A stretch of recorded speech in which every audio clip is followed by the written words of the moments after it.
नमस्कार मित्रों, फोकस सरकारी जॉब यूट्यूब चैनल में आप सभी का स्वागत है। और चलिए देखते हैं व्यवहार न्यायालय रांची से वैकेंसी निकली है और क्या वैकेंसी है और क्या क्वालिफिकेशन होने वाला है, ये सभी हम लोग बात करेंगे। तो चलिए शुरुआत करते हैं। देखिए थंबनेल में मैंने लिखा है 10वीं पास। जी हाँ, 10वीं पास। मिनिमम आपके पास क्वालिफिकेशन जो है 10वीं पास। अगर आपके पास डिग्री है, 10th की है, तो आप इस पद के लिए एलिजिबल हैं। जी हाँ, तो टोटल पद की बात करें तो यहाँ पर 22 पद है और सीधी भर्ती। जी हाँ दोस्तों, यानी आपको जो है परमानेंट जॉब मिलने वाला है। तो चलिए देखते हैं क्या और डिटेल्स दिया गया है। तो पॉइंट नंबर 1 में आप देख सकते हो, व्यवहार न्यायालय रांची में रिक्त पदों पर सीधी नियुक्ति हेतु योग्य उम्मीदवारों से विहित पत्र में स्वहस्तलिखित आवेदन पत्र आमंत्रित किए जाते हैं। जी हाँ दोस्तों, तो जो आपको आवेदन पत्र देना है, एप्लीकेशन जो देना है, उसे स्वहस्तलिखित यानी आपके हैंड रिटन होने चाहिए एप्लीकेशन। ठीक है, तो यहाँ पर देखिए पद का नाम क्या है। पद का नाम यहाँ पर पियून है। जी हाँ, पद का नाम पियून है और या फिर कह सकते हैं आदेशपाल है। तो इसी के लिए ये नोटिफिकेशन जो है निकाली गई है। आप यहाँ पर देख सकते हो, सामान्य वर्ग के लिए 9 है, अनुसूचित जाति के लिए 1 है, अनुसूचित जनजाति के लिए 8 है और अत्यंत पिछड़ा वर्ग के लिए 2, जबकि आर्थिक रूप से कमजोर के लिए 2 वर्ग है। यानी टोटल पद की बात करें तो यहाँ पर 22 पद है। और सैलरी की बात करें तो यहाँ पर आपको सैलरी मिलेगा 18,000 से 56,900। जी हाँ, 18,000 से 56,900 तक आपको सैलरी मिलेगी। और लेवल 1 है, यहाँ पर वेतनमान जो है लेवल 1 है। मिनिमम क्वालिफिकेशन आपका जो है 10th है। जी हाँ, 10th या फिर इसका समकक्ष। और भर्ती का जो तरीका होगा क्या है, यहाँ पर देख सकते हो, स्क्रीनिंग टेस्ट होगा और साक्षात्कार होंगे। इसी माध्यम से आप यहाँ पर जो है, अगर आपका लक है तो आप यहाँ पर जॉब पा सकते हैं। तो चलिए देखते हैं आगे और क्या डिटेल्स दी गई हैं। तो उम्मीदवार पॉइंट 4 में देखिए, उम्मीदवार भारत का नागरिक हो, मानसिक शारीरिक रूप से स्वस्थ हो और नैतिक चरित्र अच्छा हो एवं आपराधिक आचरण वाले किसी मामले में वांछित या सजा याफ्ता न हो, विवाहित होने की स्थिति में एक से अधिक जीवित पत्नी या पति ना हो दोस्तों। तो यहाँ पर कहने का मतलब है कि आप महिला हैं या फिर पुरुष हैं तो उससे कोई मतलब नहीं है।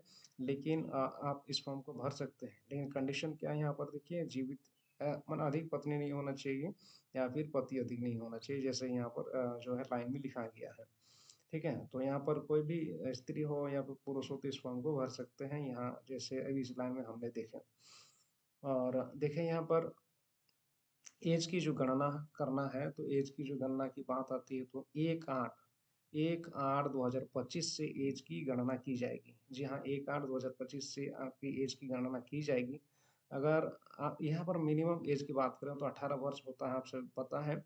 लेकिन जो यहाँ पर आप देख सकते हैं, अधिकतम उम्र सामान्य जाति के लिए जो है 35 वर्ष है, जबकि पिछड़ी जाति या फिर अत्यंत पिछड़ी जाति के लिए 37 वर्ष है।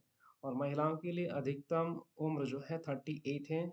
और एसटी एससी महिला या फिर पुरुष के लिए अधिकतम उम्र की सीमा जो है वो 40 ईयर्स है। 40 साल तक आप लोग इस फॉर्म को भर सकते हैं, एसटी एससी वाले।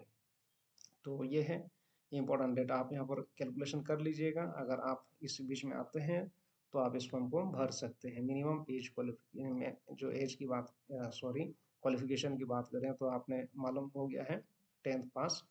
और यहाँ पर आगे क्या लिखा है देखिए, अपनी उम्र, शैक्षणिक वांछनीय योग्यता से संबंधित प्रमाण पत्र की अभिप्रमाणित प्रति और आरक्षित वर्ग के आवेदक आरक्षण से संबंधित प्रमाण पत्र की स्व अभिप्रमाणित जो है प्रति आवेदन पत्र के साथ संलग्न करेंगे। तो जी हाँ दोस्तों, यहाँ पर आपको क्या करना है, अगर आप एस टी एस सी वर्ग से यानी आरक्षित वर्ग से आते हैं तो आपको क्या करना है, जो कास्ट सर्टिफिकेट जो सर्टिफिकेट जो होगा आपके पास, उसे आप अटेस्टेड करेंगे, सेल्फ अटेस्टेड करेंगे। साथ ही साथ आपका जो अपनी उम्र और शैक्षणिक योग्यता यानी आपके पास जो क्वालिफिकेशन है उसमें भी आपको सेल्फ अटेस्टेड करना है। और उसके बाद आगे देखिए, एप्लीकेशन बनाना ही है आपको। एप्लीकेशन लिखना है स्वहस्त लिखित। स्वहस्त लिखित माने आपको अपने हाथ से हैंड रिटन से, अपना हैंड रिटन से आपको एप्लीकेशन बनाना है और देवनागरी लिपि में। ठीक है, यहाँ पर भी लिखी हुई है नई और न्याय आयुक्त व्यवहार न्यायालय रांची को संबोधित करते हुए विहित प्रारूप में अधोहस्ताक्षरी के कार्यालय में दिनांक 20/7/2026 तक निबंधित डाक या स्पीड पोस्ट के माध्यम से आप इस एप्लीकेशन को जमा करेंगे दोस्तों। यानी जो लास्ट डेट है 20 जुलाई है और 20 जुलाई तक आप। तो अभी देखते हैं पॉइंट नंबर 10 में। तो इसमें पॉइंट नंबर 10 में क्या लिखा है दोस्तों, देखिए आवेदन पत्र। आवेदक आवेदन पत्र के साथ 3 अद्यतन पासपोर्ट साइज का फोटोग्राफ संकलित करेंगे। यानी आपके पास 3 पासपोर्ट साइज का फोटोग्राफ होने चाहिए। और देखिए पहला जो है एक जो इमेज होगा, मतलब एक फोटो जो होगा आपके आवेदन पत्र पर लगेगा। जबकि दूसरा आवेदन प्रवेश पत्र पर होगा। पहला जो है एप्लीकेशन पर एक एडमिट कार्ड पर, और तीसरा अतिरिक्त हो यानी एक्स्ट्रा जो है उसे आपको सबमिट करना है, दे देना है। यानी 3 फोटो लगेगा। पहला एक है माने आवेदन पत्र के साथ, दूसरा प्रवेश पत्र के साथ, और तीसरा एक्स्ट्रा फोटो आपको यहाँ पर देना है। इस तरह से 3 फोटो आपको सबमिट करना होगा।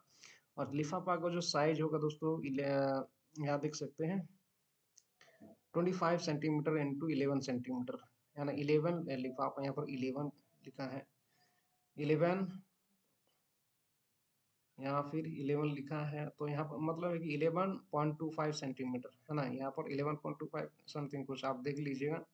साइज ऐसे ही तो नाप के नहीं बना सकते। मैं कहीं जाएगी स्टेशनरी तो मिल जाएगा आपको, ठीक है।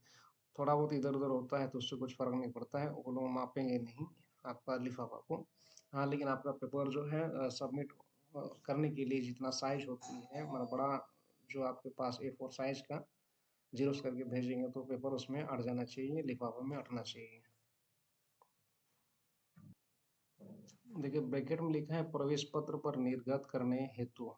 यानी जो आप लिफाफा दीजिएगा, स्वपता लिफाफा, यानी एक लिफाफा तो मेन वाला होता है जिस पर हम लोग एड्रेस लिखेंगे और उसके बाद सेंड करेंगे, और उसके अंदर में और एक लिफाफा होगा, तो उसी लिफाफे का ये साइज है दोस्तों, ठीक है। जिसमें प्रवेश पत्र पर निर्गत करने के हेतु, यानी प्रवेश पत्र वो लोग सेंड करेंगे, और जिस पर 40 रुपये का जो है डाक टिकट लगा हुआ होगा, आवेदन पत्र के साथ संलग्न हो। तो देखिए यहाँ पर मैं बना के दिखाता हूँ। देखिए ये हो गया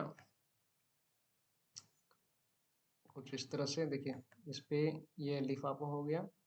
इस लिफाफे के अंदर और एक लिफाफा होगा, छोटा लिफाफा है, पतला वाला होगा। तो इसमें क्या करना, इसमें इसमें 40 रुपये का टिकट चिपकाना है।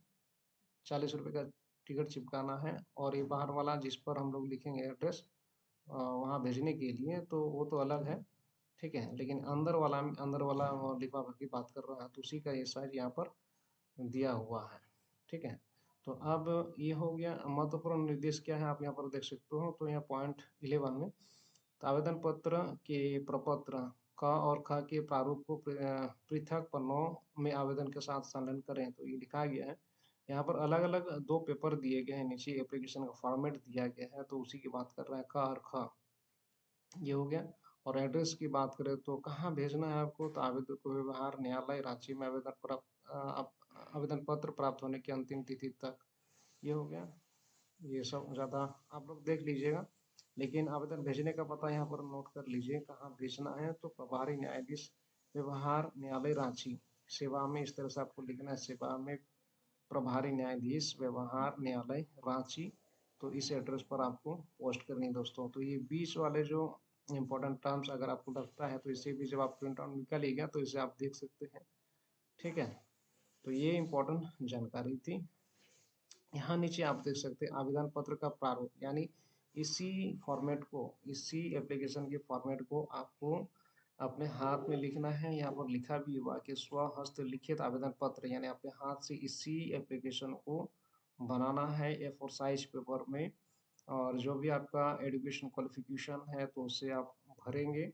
यहाँ पर जैसे दिया है पॉइंट 1 2 में नाम भरना है, पिता पति का नाम, जन्म तिथि दिनांक। देखिए 1/8/2025 को कितना एज हो रहा है यहाँ पर आप भरेंगे। अस्थाई पता है, पत्राचार का पता है, मोबाइल नंबर, राष्ट्रीयता, ये डिटेल्स दी हुई है। तो जितने भी डिटेल्स पूछे गए उन सारे डिटेल्स को आपको फुलफिल कर देना है, कहीं छोड़ना नहीं है। अगर छोड़ते हैं तो वो लोग हो सकता है रद्द कर देंगे, यहाँ इसमें लिखा हुआ है। तो छोड़ना नहीं है, पूरा डिटेल्स आपको भर देनी है। यदि है तो नहीं, यदि है तो है, नहीं तो नहीं। जैसे यहाँ पर 14 में लिखा है, क्या निःशक्त है? यदि हाँ तो हाँ, यदि नहीं तो नहीं। यहाँ पर इस पर लिखेंगे। तो पॉइंट देखिए, आवेदन पत्र का प्रारूप का और ख कहाँ है? या ख तो दिखाई नहीं दे रहा, यहाँ नीचे है।